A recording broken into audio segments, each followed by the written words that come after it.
Welcome to Penrose Learning, where we make understanding easy. You begin by ensuring your device is updated and backed up. This prevents data loss when changing an Apple ID.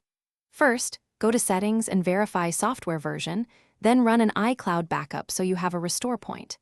Make sure you know passwords for the current Apple ID and for your device. Once done, sign out of iCloud on any secondary device if prompted. This avoids activation lock conflicts and makes the transition smoother.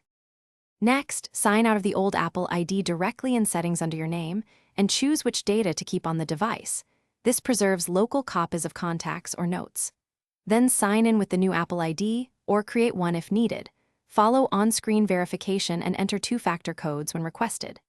After signing in, review iCloud toggles, turn on contacts, photos, and keychain as required, because iCloud sync settings determine what merges back to the cloud. To finish, confirm iCloud sync completed and check that photos, contacts, and drive show current data. Make sure subscriptions and purchased apps are accessible, noting purchases may remain tied to the previous Apple ID.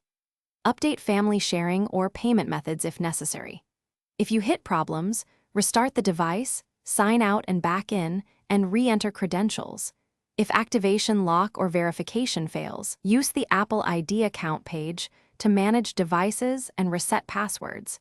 This usually resolves lingering authentication issues.